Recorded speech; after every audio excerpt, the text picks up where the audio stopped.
Our reality is defined by our sensory input from the world around us.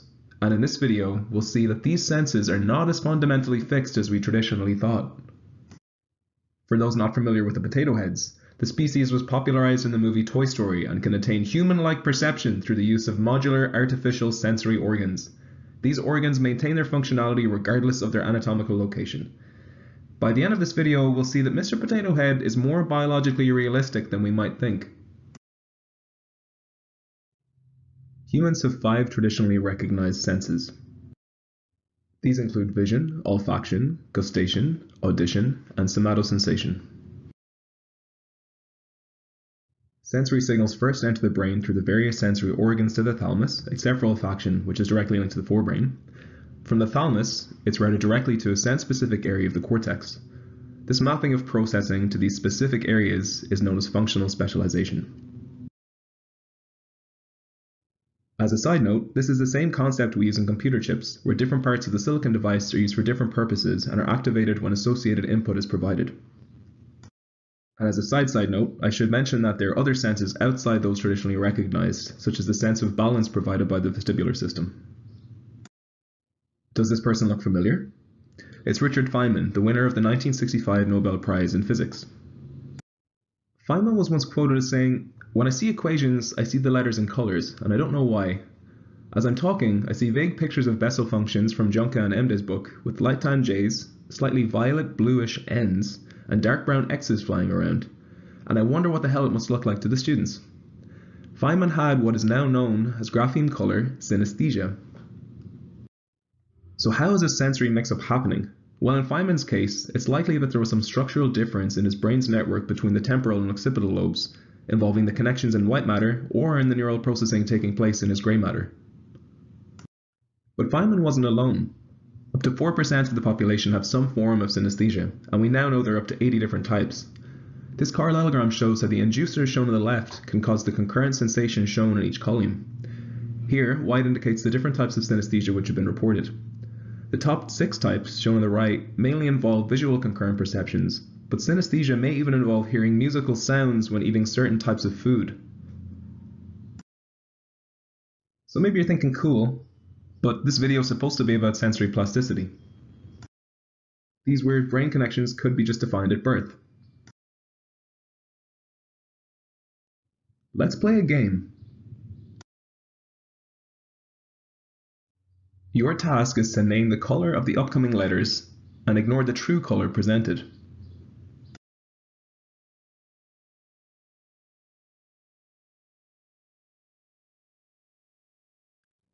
That was a type of color naming Stroop task. If A appeared red to you, then you've quickly become a synesthete. But for others, it takes a little more work. In this paper, participants were trained with a similar task. Training consisted of 30-minute sessions including 4 to 5 tasks per week, 5 days a week for 9 weeks. In addition, homework was assigned on each training day, which involved reading an e-book at home with coloured letters to match the training task. By the end of the training, subjects met the criteria for synesthesia, and one subject even reported, "When reading a sign on campus, I saw all the letter E's coloured green on the sign." So that's cool. But maybe you're wondering what other superpowers you can learn. This is Ludwig van Beethoven, a famous composer and pianist.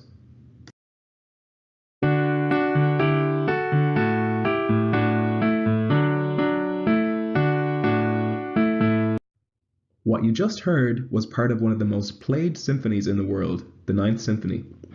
The Ninth Symphony was composed around 1820, but Beethoven went deaf in the 1790s. How could he have composed such a piece of music without being able to hear? While he was composing, Beethoven was reported to sit on his floor at a legless piano in order to better feel its vibrations, to hear its music. This is Daniel Kitch. At 13, he was diagnosed with retinal cancer and was left blind after undergoing eye removal. But by making clicking noises with his mouth, Kitch subsequently taught himself echolocation, using his ears to see in the same way that bats do.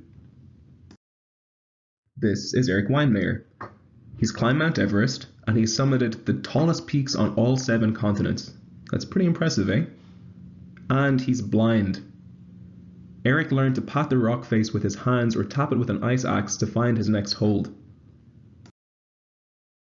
This remapping of one sensory modality to another is known as sensory substitution.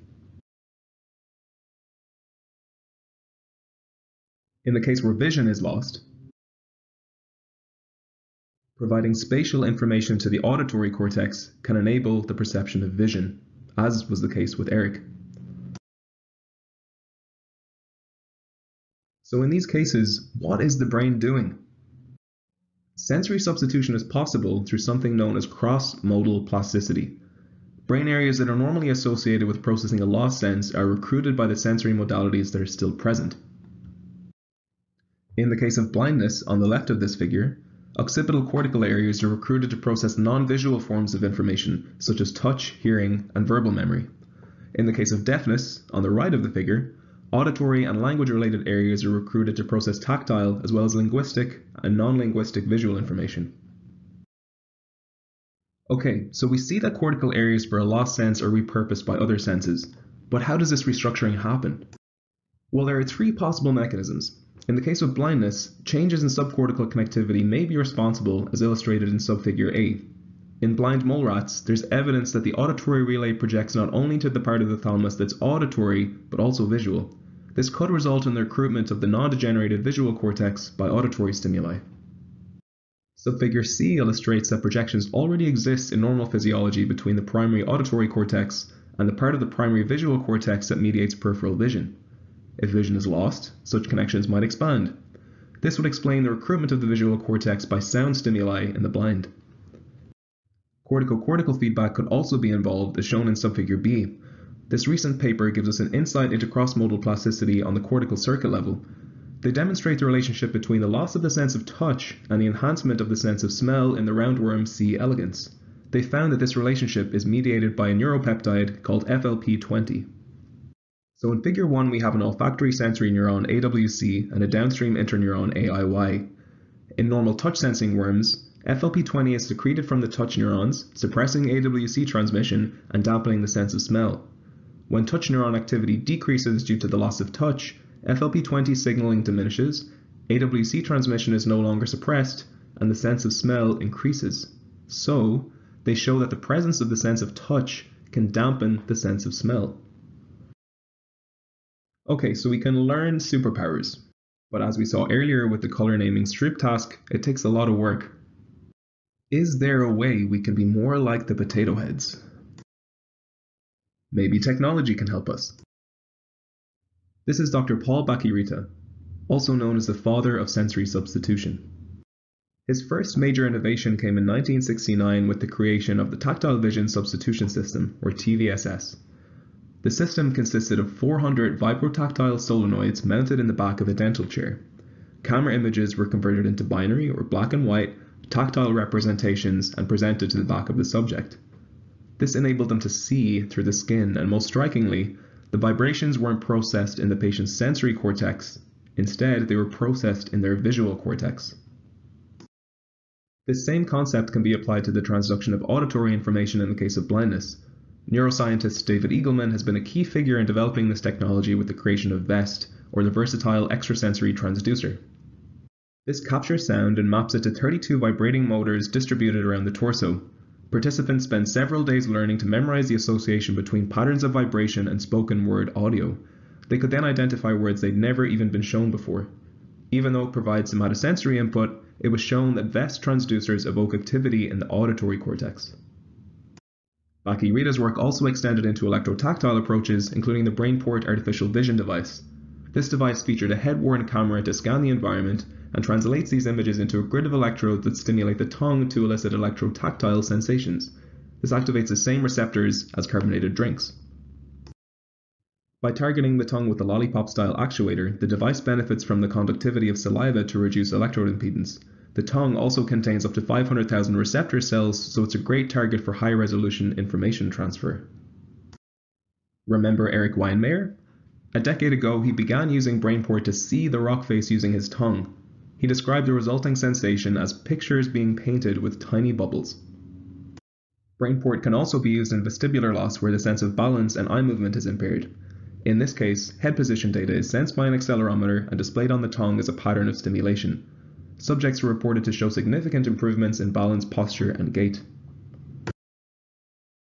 Okay, so all this sounds great, but here we're just swapping our senses. How can we enhance them? Humans have a very limited sensory range. We can only see a very narrow band of the electromagnetic spectrum, and we can only hear a very small range of frequencies compared to other species. But sensory enhancement is nothing new. It's as old as technology itself. We've developed the ability to see with panoramic night vision. We can see galaxies light years away, and we can see down to a single atom and beyond. We've developed ways to amplify our hearing, and we can even hear the normally imperceptible vocalizations of a humpback whale.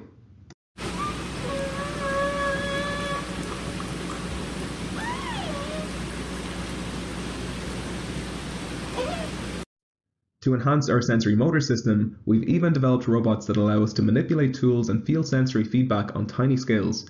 Here we see the Da Vinci surgical robot, which allows for minimally invasive surgery. The work on the right uses haptic feedback to allow surgeons to feel the tiny forces being applied to the tissue. So what about taste and smell?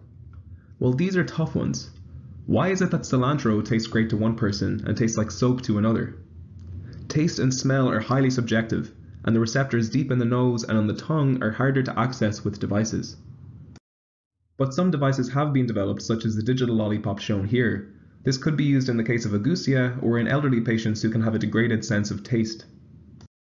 In the case of smell, researchers are working on devices which use electrodes placed on olfactory receptors in the nose. Okay, great, I can enhance my senses. But I want new ones. Well, you can already have a superhuman sense of harmful ionizing radiation in your environment by listening to the clicks of a Geiger counter. You can sense the imperceptible presence of carbon monoxide through an alarm.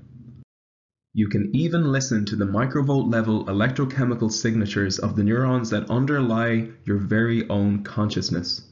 The popping sound you're hearing is the activity of a single interneuron in the anterior cingulate. We already send information to the visual system to perceive everything from the direction and speed we're traveling, to the weather in a foreign country, to the angle of its Earth in its rotation as it orbits the Sun, also known as time. To expand our senses through the somatosensory system, the best platform that we saw earlier could allow you to feel everything from radio frequency signals to chemicals in your environment. And as a side note, I highly recommend watching David Eagleman's TED Talk if you're interested in sensory augmentation. Okay, so technology gives us supramodal senses, I get it. But all these senses are constrained to this reality. What if I want to sense others?